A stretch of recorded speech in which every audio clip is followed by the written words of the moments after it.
Good afternoon to everybody. If we are new colleagues who have joined us. So the objective of this panel discussion is to have, let's say, open talk dealing with natural hazard risk, saving the Alpine future with or without forest. It could be like a U2 song, something like that, with or without you. So let's open the floor. The way of management of the managing of this panel discussion will be the following one. Michaela, which is with me, working in forest and snow avalanches, will help me for the conducting of this panel discussion. And Petra, she's in charge, and it's a big charge to collect all the chat about the questions. So just remember you, please, if you have any questions, use the chat. And something very important, tell us to whom you are addressing your question, so that we can directly give the good question to the good person. So good afternoon. There are 5 colleagues participating to the panel discussion. I hope that Joerg join us, we will see. Now I will give the floor to Michaela for the presentation of the panel board. Thank you very much, Fred, and who didn't watch the presentations in the morning or in the earlier session this afternoon. This is Fred Berger from the Institute and expert on rockfall hazard and modeling. Exactly. Ich bin im Portal und auch im Preview zu sehen, ja? Yeah. So as we saw in the previous sessions already, and we talked about it a lot, that networks are very important. But it's also important to connect networks. I think this is also something I learned, especially from the talk before, or from the talks before, because we are often also working on a very similar thing. And so I think it's very important to try to connect these networks or to see where they connect, because often there are also different people behind it. We have scientific networks, we have policy networks, we have practitioner networks, but where are the connections? So I'm very happy that today we have 5 representatives of different networks, institutions and organizations who work also on different levels, who work on the national level, on the European level, and also on the international level. And I hope that we find the dots and the connections between those networks on the topic of nature-based solutions for disaster risk reduction. And specifically also we look here at protective forests against natural hazards. So I hope that we can have a very lively discussion and then also continue discussing on that after this panel discussion. So with that, it would be great if we could bring all our panel members to the main stage, please, that I can introduce them to the audience. Okay, so we are 4. Thank you very much for being here. So the first panel member I would like to introduce is Florian Rudolf-Miklau, who is the head of the Austrian Torrent and Avalanche Control at the Federal Ministry of Agriculture, Regions and Tourism, or short BMLRT, in Vienna. He's also teaching at the University of Natural Resources and Life Sciences and is active in the Protective Forest Action Program, which is an initiative of the BMLRT and other Austrian institutions to foster action for the sustainable management of our protected forests. He also joins the panel as the representative of the Austrian chair for the Natural Hazard Working Group of the Alpine Convention PLANALP, which Katharina Rieder introduced to us in the previous sessions. So I'm also keen about to hear from you, Florian, while PLANALP just started now working on protected forests. Very happy to that you're here. Oh, Joerg is here as well. Thank you. Next, I would like to introduce Primoz Skrt.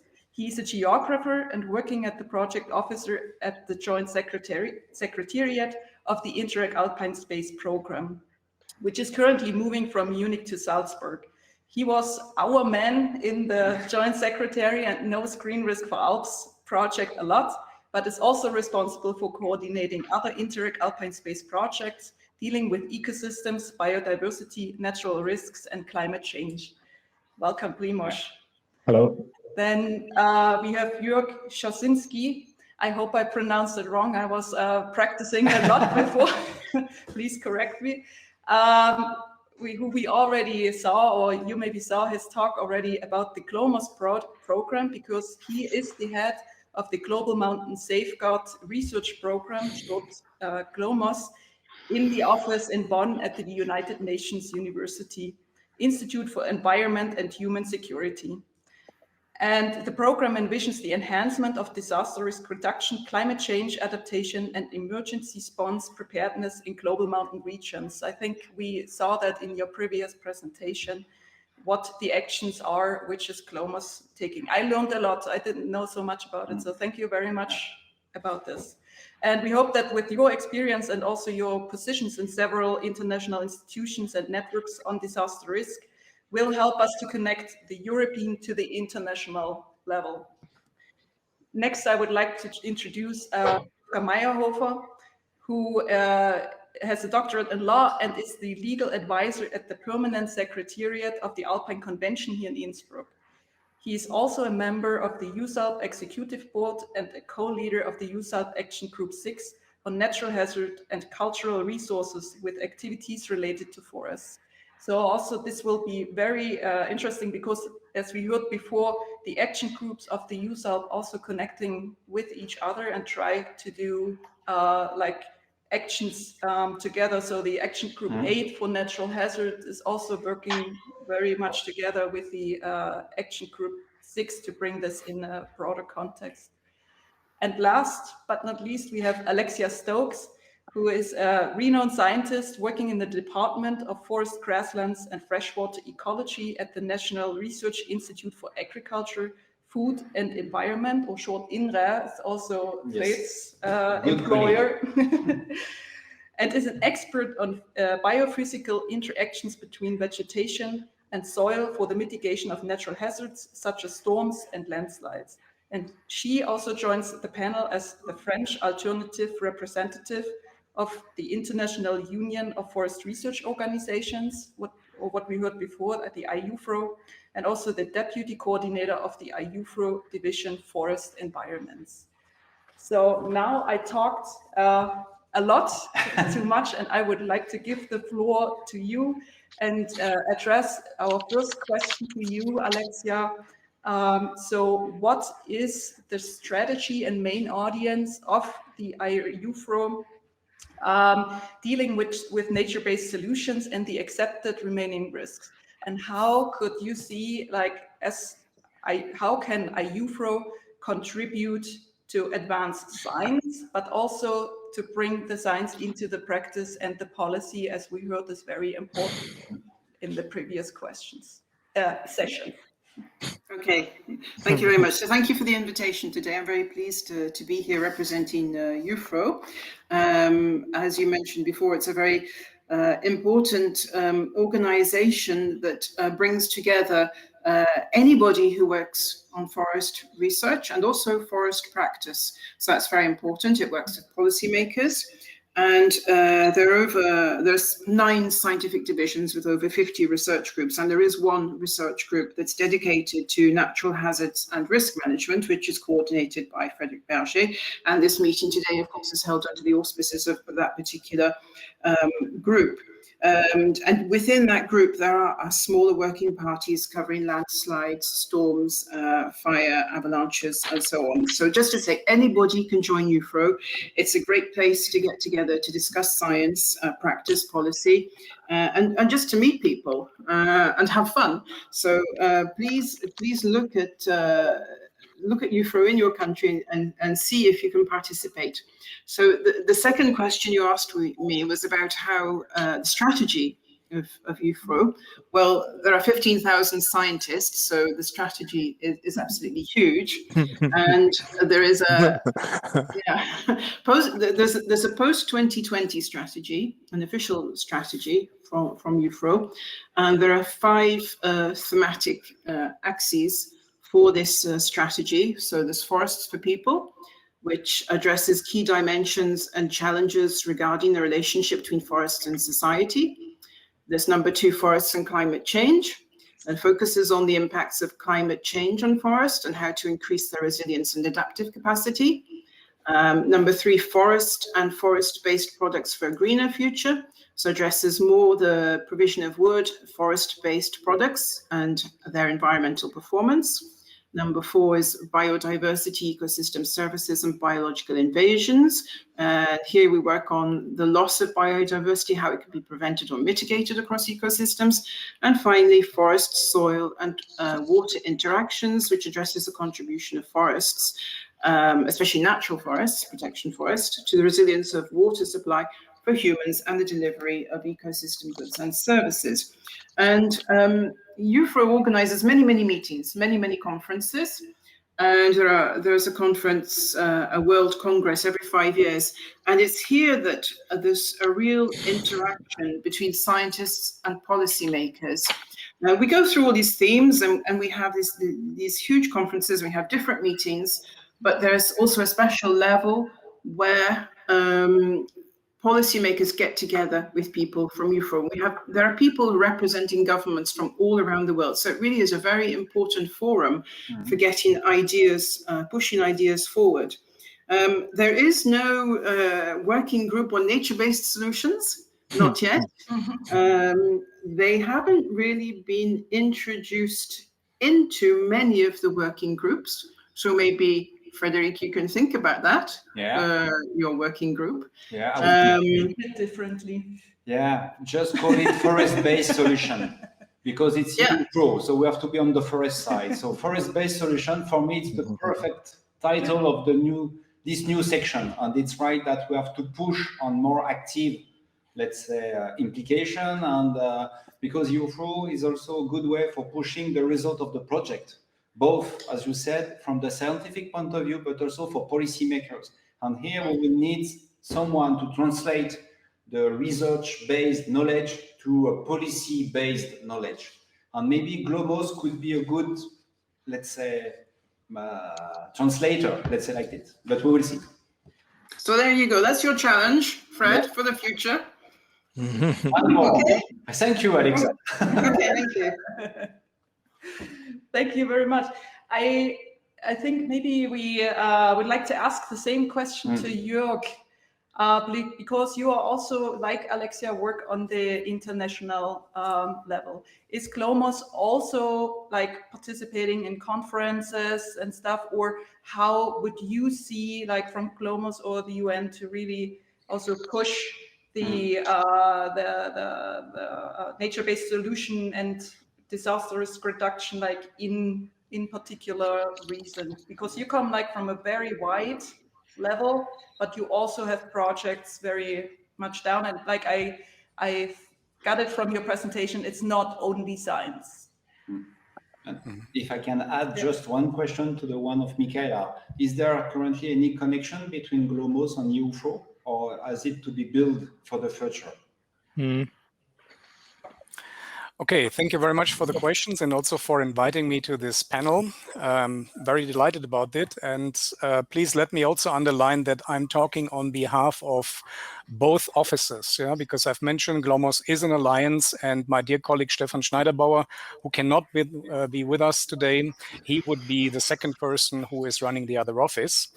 And to your first question, or the second question, Fred, so far we had no contacts to the organization that Alexia has just presented, but we do hope that we do have a couple of other relevance. And here I would like to start. The basic idea was that if you think about Bonn, well, Bonn is not necessarily known for huge mountain experience, I would guess. Although here in the Department of Geography, we had a lot of people who are very active in this field, Karl Troll and other people. And so that was the first step, that we built this alliance with Eurac Research as the known mountains competence center in the heart of the Alps. And from here, we would like, or we have started to build our network and the points. The good thing for Bonn is that a number of very, very relevant agencies from the UN system that we have been discussing today, We talked about climate change. We talk about soil erosion and degradation. The corresponding units are here, UNFCCC, the Climate Secretariat, and UNCCD, which is the Convention to Combat Land Desertification. And also there is one important branch from the UN Office for Disaster Risk Reduction. And this office is now responsible for the implementation of the Sendai framework. So just these three UN organizations are based here in Bonn, and they are our colleagues.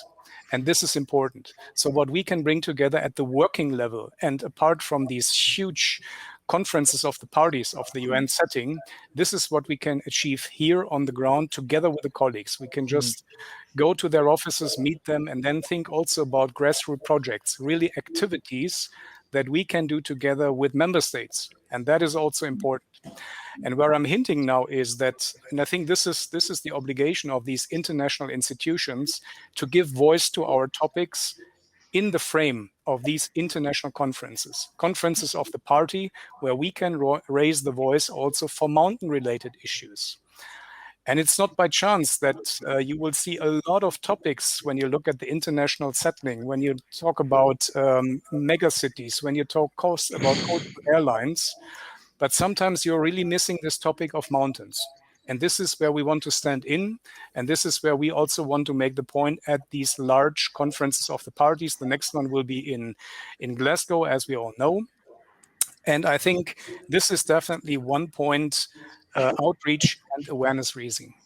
The other point, since GLOMOS is a hybrid, we are a UN agency, but we are also an international university, is of course looking at new challenges. So what are the new drivers of risk in mountains, and what under climate change conditions will be the setting for mountain forests? Yeah, so really look into, and together with all the academic and the scientific community around the world, to look into what is needed in the research of tomorrow. Yeah, to really look at the unknown unknowns that are not yet clear by today. So this is definitely one point from GLOMOS. Thank you so much, and back to you. Sorry. The last point is very important about the new challenge in research activity. I think that it's very important to have a think tank about that, and because we can all bring something. And as I said, and as it was nice for you to notice, I am the puzzle man, let's say like that. I think that it's very important because maybe some of us have yet some answer to the question of the other one, but there is no real effective think tank, and I'm not talking about international organization or this kind of thing, but place where we can really exchange, we can present, we can have feedbacks and so on. So I think that's a big challenge for the future. I would like to step like a little bit out of our science bubble because I think I have the feeling we have a lot of science networks, and it's fun to work with colleagues together and to find new or develop new approaches for our certain questions that we also often just see as scientists. But I would like to step out of this bubble a little bit and ask how we could push for including the research we get, or the research results we get from our science into action, also into also national regulations for natural health risk management. And I would like to ask Florian this question. So what do you see would be needed for us? I mean, we are working together, there is an exchange, but what would you also need from the science side as within your profession, but also as part of EUSALP? How could we assist, or what is maybe missing? Yeah, thank you from my side. I hope I'm heard. Allow me at the beginning to say some words about my profession and my role as a head of the PLANALP G8 group. I'm also in charge of the National Protective Forest Strategy, as you mentioned, and I think the important position at the moment, it was not chosen by myself, it was just decided by the government, because at the moment, huge upcoming bunch of problems concerning the role of forest and its functions. And I think it's, first of all, we have scientists that care about this topic, and I'm glad that Green Risk for Alps was initiated and is now coming to a productive end. But if you ask me what can be the contribution of science to the policy making, I have to make you aware very, and from my risky questions that we have to solve. And with the big confusion about the term of protection, of protective function, because at the moment there are several European strategies on the way, like change, also forest strategy, and on the European level, we observe what's the importance of protective forests or mountain forests compared to the function of forests on a global level. So I think the first is distinguish between a global aspect of protection and the local specific function that we need in the Alps. As we know, forest is the insurance space in the covered by forests, and a third of this is protected, has a protective function. So it's not a question of science. Second confusion I want to clarify is dealing with green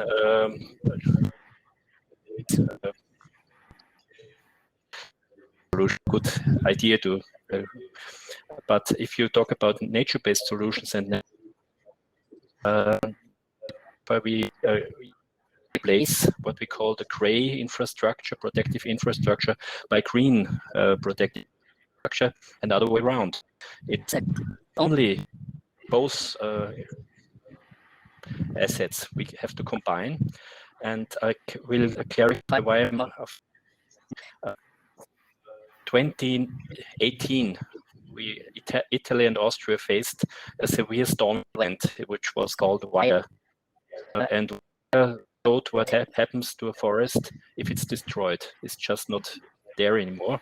So green only is at place, but it could happen that it can be replaced by gray infrastructure, living space. Otherwise, we have to abandon this, and this is a very fundamental aspect. I think question what can be the contribution of science. It's just a question how we can handle change in forests so that we have a sustainable existence of these forests. It's not a question of functions anymore. It's a question of existence. And sustainable existing forest, and you can talk about functions, or you can even talk about multiple functions. But on the other hand, it's and finally, I have to mention it's always also it seems to be a competition between ecology and function, because sometimes we have the impression that some stakeholder groups tend to equalize a pure nature forest with best protection. This is true in the area. And we know exactly that we can combine biodiversity with management of these forests, and I think this discussion on this. We agree in this impression in the PLANALP group. You mentioned already PLANALP is the representing group of all services on a national level dealing with natural hazards in the Alpine Rim. PLANALP is now engaged in this topic also. But I think there's a lot more to say, but I stop at this point because I'm too long. It's a risk that I bring in out of order your program. Thank you very much. Thank you very much, Florian. You're already out of our panel. I think So I think your connection is not as strong, but we did hear you and your the main points. One very important point you brought up, of course, is climate change. We heard this several times. Forests are changing, extreme events, and I mean natural disturbances changing, our natural hazards changing in magnitude and frequency, and also the further development of socio-economic changes will influence natural hazard risk.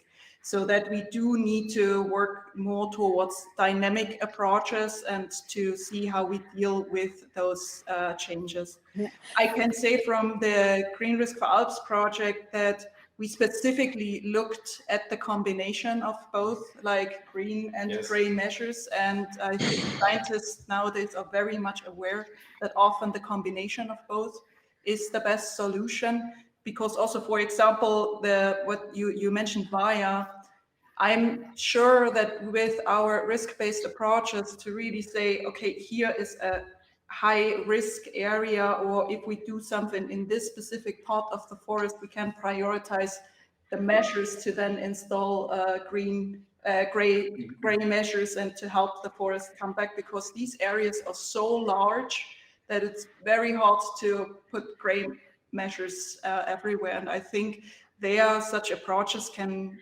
help a lot. And I also totally agree with you on combining topics like that we look a little bit out of our own discipline and work interdisciplinary and then further transdisciplinary. And with transdisciplinary, I mean that we step out and work also with the practitioners together and the policy and make this an iterative process. That would lead us to a question that goes out to all panelists. How to bridge the gap from science to practice and policy to practice. For sure, we need to prove knowledge, but action is missing. It goes out to all of you. Yeah, I would like to forward this question to Wolfger Mayrhofer. Did you hear it, or should we repeat it real quick? I think I got the question. The question was about transfer. Bridge the gap from science to practice, policy to practice. A very difficult question for me, because I'm neither a practitioner nor a scientist. No, what I would say is that the Alpine Convention is trying to bridge the gap with different activities, such as the working group on natural hazards PLANALP, which already has been described and presented several times this afternoon. And the results of this group lead into recommendations, which are hopefully taken up by practitioners, also by the very important local and regional policy level. Another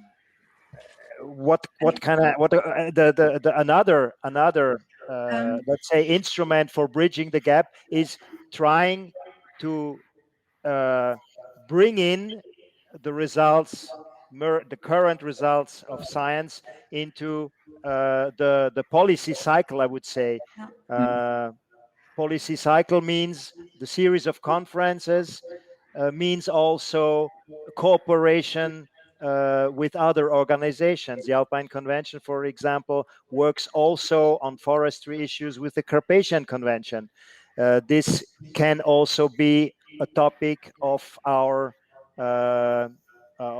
cooperation framework we have with the CBD. So, but these are lengthy procedures, you know, lengthy procedures, and the outcome is, of course, not guaranteed.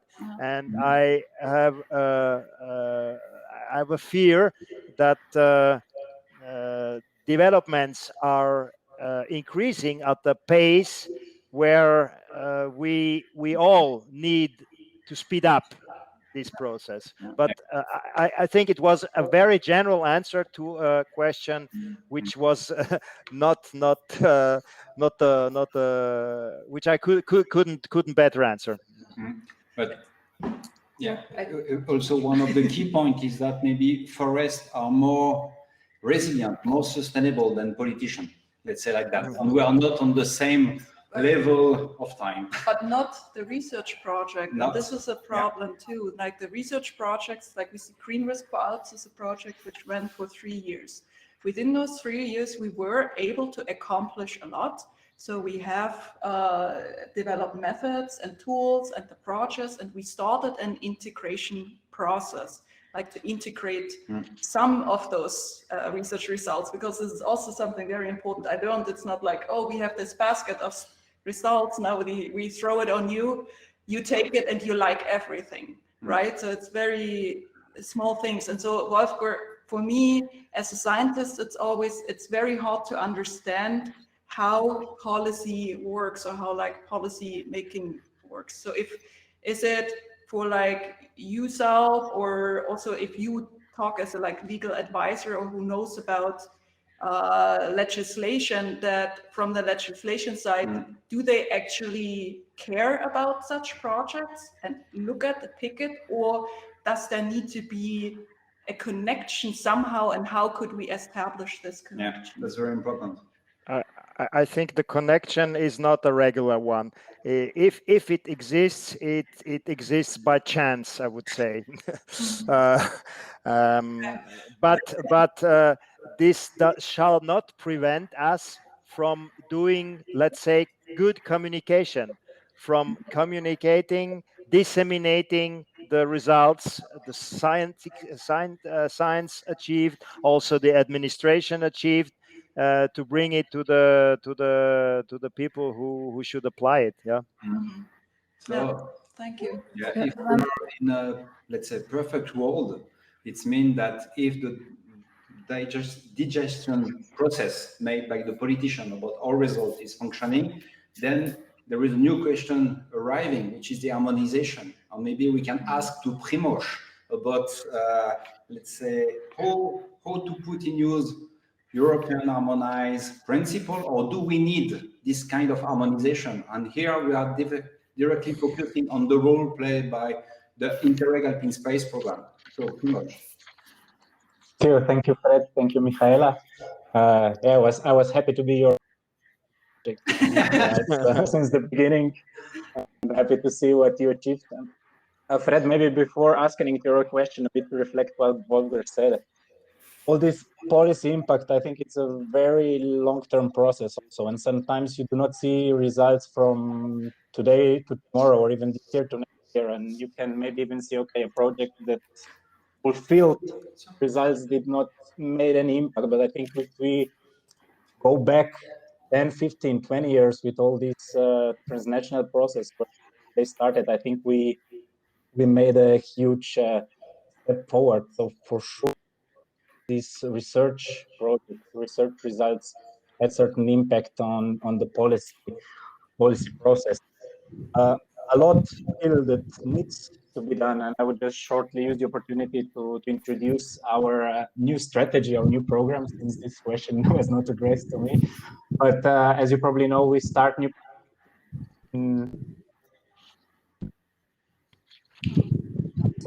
opportunities for new projects. But we also observed that this transfer can definitely be improved. And well, I think you said in the morning also, sometimes when the project is over after 3 years, the pipe of the fund is over, process sometimes stops. So we will, in the new programming period, offer new approaches. So apart from these classical 3-year projects, there will be short 1-year projects, so more aspect.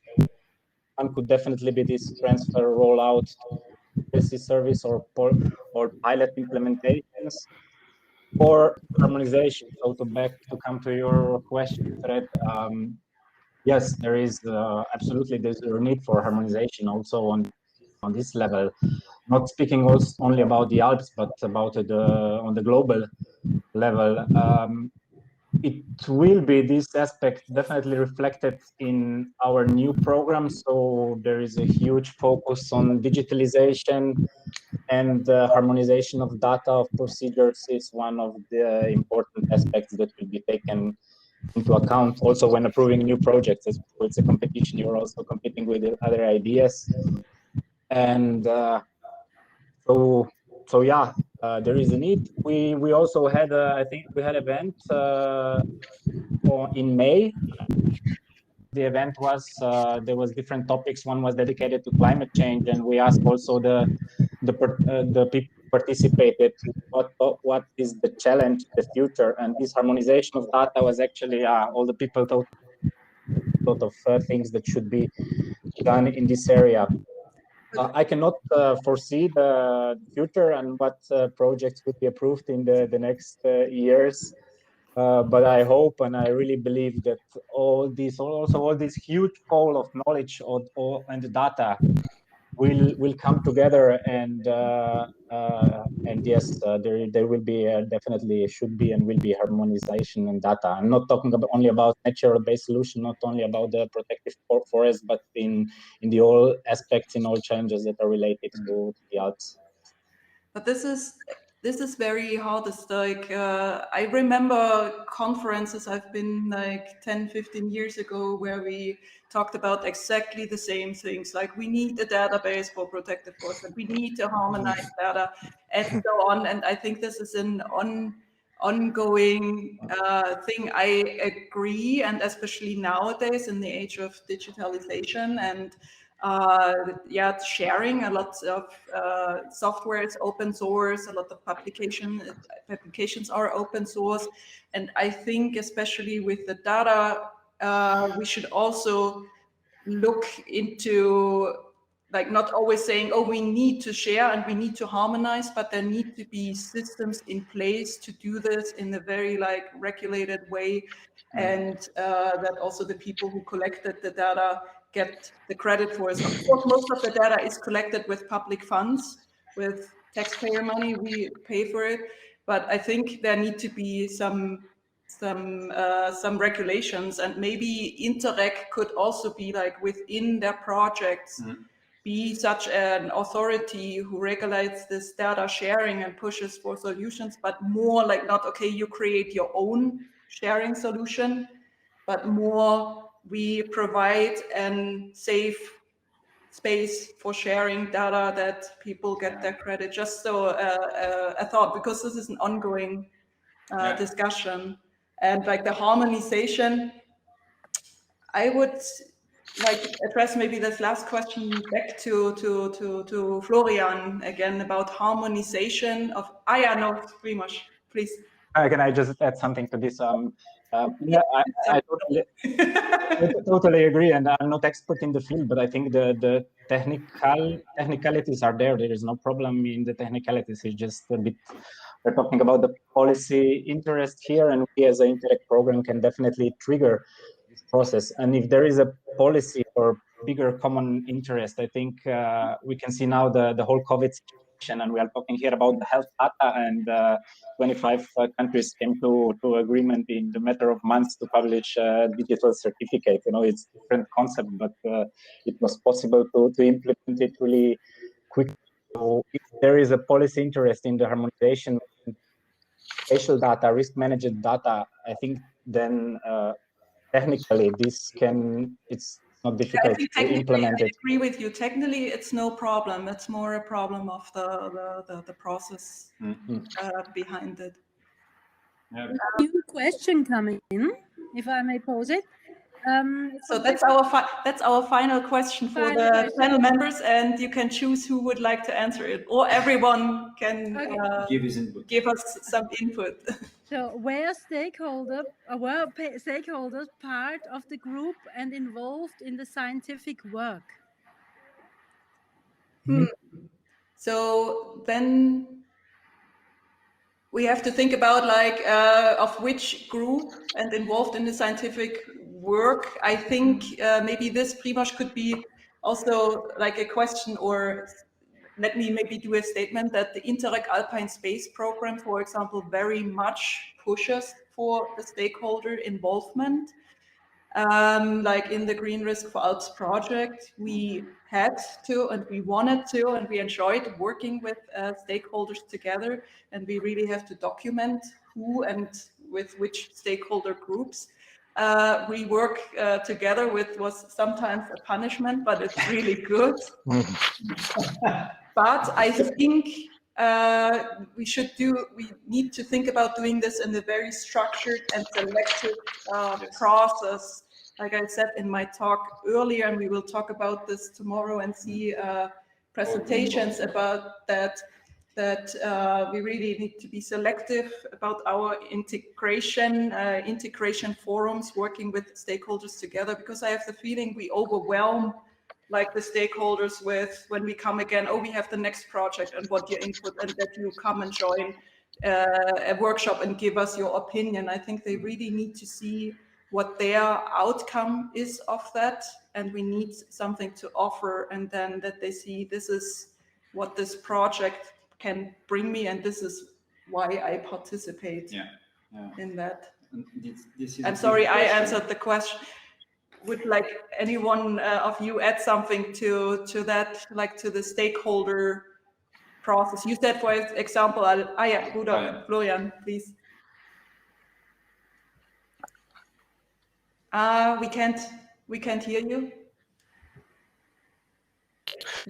Short and briefly, I think the involvement of stakeholders is the important question of applicable scientific research. Otherwise, we will fail to implement all these good ideas. And I think there is a to be done. We all perform Alpine Space projects, and I know exactly that the involvement of stakeholders is very limited in this. I think it's a problem.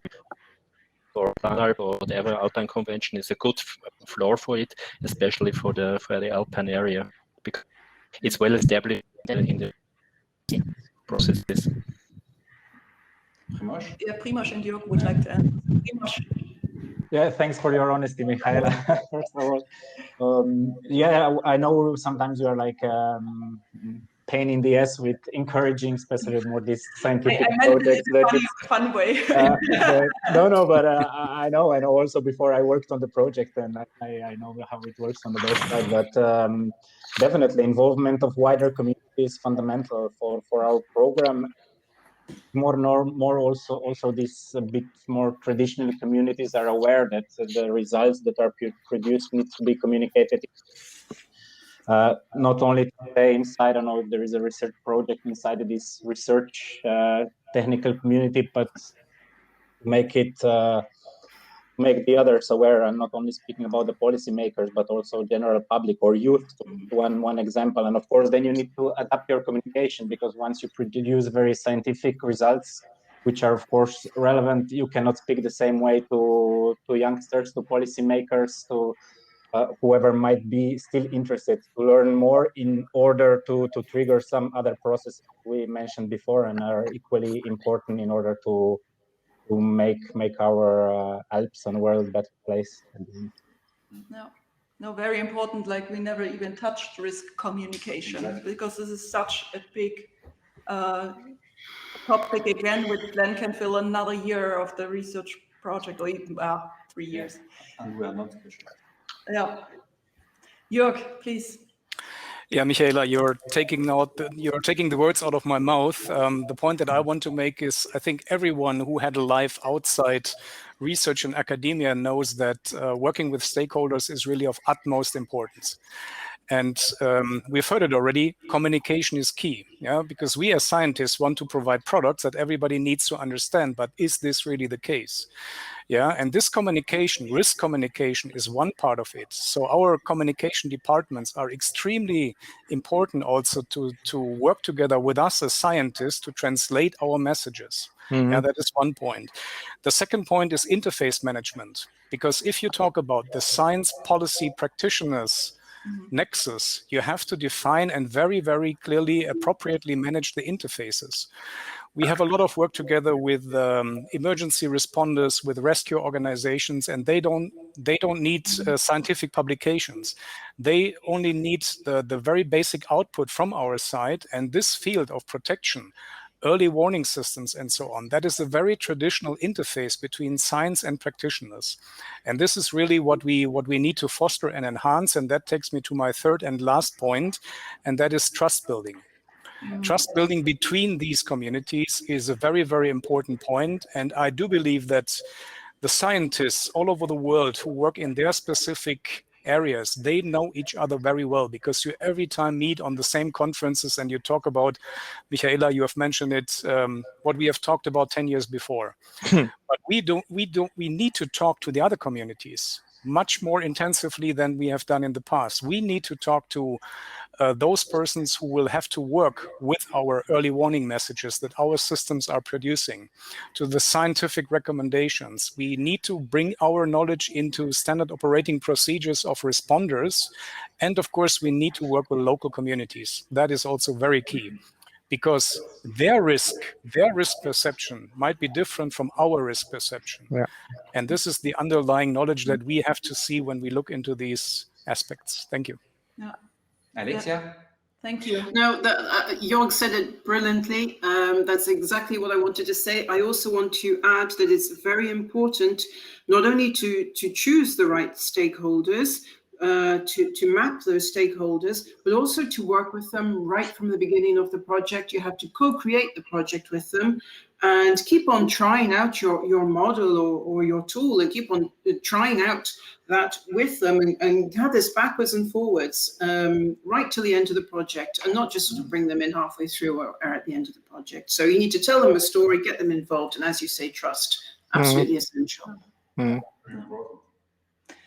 We are unfortunately at the end of our session. I think we could talk forever, and it's really interesting that with this stakeholder topic, we now really started to touch a topic which is so important for all of us, also for scientists, but we often miss the point. And like you said, Joerg, like we need to do this more and more, I would even say aggressively. It sometimes needs a lot of time to build up trust, to find also a common language, that we also learn how we can talk with each other, and then that it's not a one-way process, that it's an iterative process, like a two-way process, because we can produce so many research results and scientific papers which help a lot, like to also bring the science further and then help others. But if we want to have an impact, we need to work on that integration process much more. Yeah. With that, I give you the closing words the closing of our words. session. Wow. It's a risky situation for me for the closing word. I think that also we have to remind to the scientists that they are citizen and actor of the territories. That's very important. And with this, we can build this trust relationship with the stakeholders. That's very important. Dealing with some conclusions, so I take a lot of notes, and I will give some keywords that I've heard. First is communication and network, how to make the different networks communicate between them. That's very important, including also the network of the stakeholders. We are more in the society about, let's say, crowdsourcing and data sourcing, and I think that we have also to think about that. That's an important point. And what I like also during the discussion is that forest is always seen as the magic toolbox. We will solve all the problems with the forest, which is not the case. And we have to be very aware about what is able to do with the forest, what is not able to do with the forest. And of course, there is complementarity between, let's say, nature-based solution or more classical civil-based solution. And we don't have to put these two elements in a fighting situation, but we have to use the positive point of both of the system, because in some parts, without gray action, we will not have green action, and on the opposite is also right. And we have to adapt in consequences. And I I think that also one of the last point, it's first, it's a common good for the society, but we should find compromise between the perception about these ecosystem services based on forestry, and also compromise between, okay, which kind of management do we want? Do we want to have sustainable forest, or do we want to have resilient forest ecosystem services, which is not exactly the same? And here, for finding this compromise, we need to exchange and we need to translate scientific data in, let's say, efficient practitioner knowledge. And this is for me one of the challenge for the rest of the maybe many decades. And we have to pass from, you know, the practitioner, they have simple questions and they want an answer which is simple, yes or no. And the problem with science is that we answer it depends. And now we have to change this and to say, yes, I can say yes or no. And but we have also, the practitioner has also to be aware about the domain of validity about the scientific knowledge, because we are only knowing a little part of it. We see a part of the iceberg, but what is below? And I think that here it's based on the exchange between practitioner and scientists to be sure that everybody is understanding well the other one. And this is where we can take advantage of the existing networks, which are representatives for, because they do often also connect not only scientists with each other, so but also practitioners and policymakers, and see that we maybe use them more in the future, and to also integrate them into the integration process. And maybe we even found now new connections between networks. So with that, I would like to thank you very, very much for joining our panel discussion.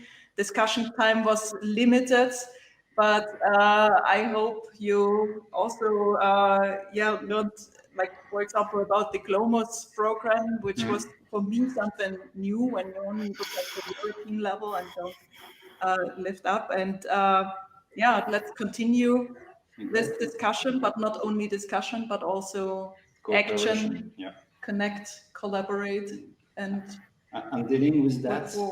This morning, this afternoon, I presented the Rock the Alps project. So maybe open to you. What about Rock the World? Maybe we can change the scale of analysis, and it's the same for Green Risk for Alp. What we have developed for the Alpine area, I'm sure that we can extend. But is that really needed? I think that yes, because we are talking about sharing data, these kind of things. I think that we can do this. I challenge you. I know, but I will accept the challenge. But I think that here the key question also is the data bank. Where to put all the data that we are producing, where to capitalize them. And here, for me, it's a question on the European level, because there will be probably worldwide level, because for sure we can find this kind of international data bank where we can deposit the result of the project. It's always very time-consuming to look for what the other one have done before and where we can improve this knowledge and so on. So maybe we have to think about this world data bank about natural risk. It could be very nice. Okay, so thank you very much all for joining. Have a nice evening, and I hope you follow the rest of the conference. Thank you. Thanks a lot. Thank you very much for the invitation. Thank you for the invitation, and have a pleasant nice evening. Thank you. Bye. Bye. Thank you. Thank Bye. you. Thank you. Have a nice evening. Bye. For tomorrow, so just before we really all leave our computer, so tomorrow we have another exciting days. We will focus a little bit more on the Green Risk for Alps project and specific outputs. So there you can also ask the scientists and what they really did. So today you just saw a glimpse out of it. And also we invited other experts who are working in the Alpine space on risk-based protective forest management to show us their solutions, because I think networking, it's so important that we learn from each other and see what the others are doing, that we connect our resources and not work like besides each other. So with that, I wish you a nice evening. Hopefully see you tomorrow morning at 9 o'clock sharp. And I would like to raise another poll questions, our last one for today. And tomorrow we will also have a look at the results. So see you back then. Good evening. Good evening. Whoopsie. So I think, oh, and thanks to you. No, thanks to you. I hope the poll question is up. I can't see it, but I read it out loud. So our question is, which payment mechanism do you think is adequate for private forest owners to help supporting protective forest services? These questions help us also a lot with our last reports we're gonna write for Green Risk for Alps, which are dealing with risk governance. So we are also very happy if you answer those questions. And the answers are national funding with a transparent selection process, B, European funding with a transparent selection process, C, crowdfunding for tree sponsorship adaptation. You just said it. Yeah. You just said we are in the age of crowdfunding, exactly. So why not? Yeah, it's a good solution for that. And D, insurance premium distribution key for municipalities with classes below protective forest. Oh, and we even have an E, other payment mechanisms. No, I don't think that you can put your own answer, but we are invited to do this also in our question and answer chat. So thank you very much and see you tomorrow morning. Bye. Goodbye. Bye-bye.